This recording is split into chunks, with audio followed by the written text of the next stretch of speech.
عید کی نماز کا طریقہ حنفی فقہ کے مطابق پہلے اس طرح نیت کیجئے. میں نیت کرتا ہوں 2 رکعت نماز عید الفطر یا عید الاضحیٰ کی، ساتھ 6 زائد تکبیروں کے، واسطے اللہ کے، پیچھے اس امام کے. پھر کانوں تک ہاتھ اٹھائیے اور اللہ اکبر کہہ کر حسب معمول ناف کے نیچے باندھ لیجئے اور ثنا پڑھیے. پھر کانوں تک ہاتھ اٹھائیے اور اللہ اکبر کہتے ہوئے لٹکا دیجئے. پھر ہاتھ کانوں تک اٹھائیے اور اللہ اکبر کہہ کر لٹکا دیجئے. پھر کانوں تک ہاتھ اٹھائیے اور اللہ اکبر کہہ کر باندھ لیجئے. یعنی پہلی تکبیر کے بعد ہاتھ باندھیے، اس کے بعد دوسری اور تیسری تکبیر میں لٹکائیے اور چوتھی میں ہاتھ باندھ لیجئے. اس کو یوں یاد رکھیے کہ جہاں قیام میں یعنی کھڑے تکبیر کے بعد کچھ پڑھنا ہے وہاں ہاتھ باندھنے ہیں، اور جہاں نہیں پڑھنا وہاں ہاتھ لٹکانے ہیں.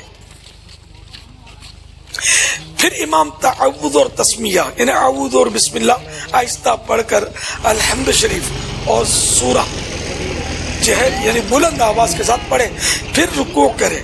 پھر دوسری رکعت میں پہلے الحمد شریف اور سورہ جہر کے ساتھ یعنی بلند آواز کے ساتھ پڑھے. پھر 3 بار کان تک ہاتھ اٹھا کر اللہ اکبر کہے. امام اللہ اکبر کہے گا تو سب مقتدی بھی کانوں یہ 3 بار کان تک ہاتھ اٹھائیں اور اللہ اکبر کہیں اور ہاتھ نہ باندھیں. اور چوتھی بار بغیر ہاتھ اٹھائے اللہ اکبر کہتے ہوئے رکوع میں جائیں اور قاعدے کے مطابق نماز مکمل کر لیں. ہر 2 تکبیروں کے درمیان 3 بار سبحان اللہ کہنے کی مقدار چپ کھڑا رہنا ہے. حضرت سیدنا برائدہ رضی اللہ عنہ سے مروی ہے حضور انور صلی اللہ علیہ وآلہ وسلم نے ارشاد فرمایا کہ حضور صلی اللہ تعالی علیہ وآلہ وسلم عید الفطر کے دن جو رمضان شریف کے بعد آتی ہے وہ عید الفطر کہلاتی ہے. عید الفطر کے دن کچھ کھا کر نماز کے لیے تشریف لے جاتے تھے اور عید اضحیٰ یعنی بقرعید کے روز نہیں کھاتے تھے جب تک نماز سے فارغ نہ ہو جاتے.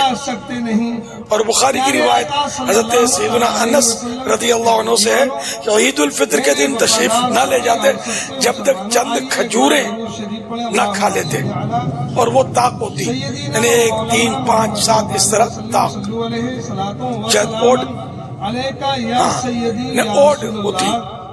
محترم حضرات دیکھیے لمبی چوڑی تقریر کرنے کا وقت تو نہیں. حضرت سیدنا ابو ہریرہ رضی اللہ عنہ سے حضرت سیدنا ابو ہریرہ رضی اللہ عنہ سے روایت ہے اللہ کے پیارے نبی صلی اللہ علیہ وآلہ وسلم عید کو یعنی نماز عید کے لیے ایک راستے سے تشریف لے جاتے اور دوسرے راستے سے واپس تشریف لاتے راستہ بدل کر.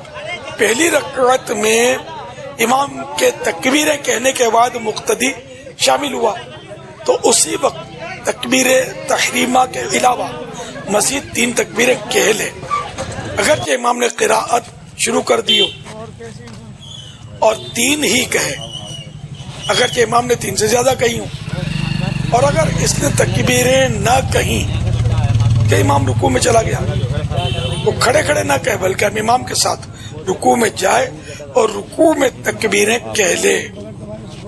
اور اگر امام کو رکوع میں پایا اور غالب گمان ہے کہ تکبیریں کہہ کر امام کو رکوع میں پا لے گا تو کھڑے کھڑے تکبیریں کہے پھر رکوع میں جائے، ورنہ اللہ اکبر کہہ کر رکوع میں جائے اور رکوع میں تکبیریں کہے. پھر اگر اس نے رکوع میں تکبیریں پوری نہ کی تھی کہ امام نے سر اٹھا لیا تو باقی ساقط ہو گئیں یعنی بقیہ تکبیریں اب معاف ہو گئیں. اور اگر امام کے رکوع سے اٹھنے کے بعد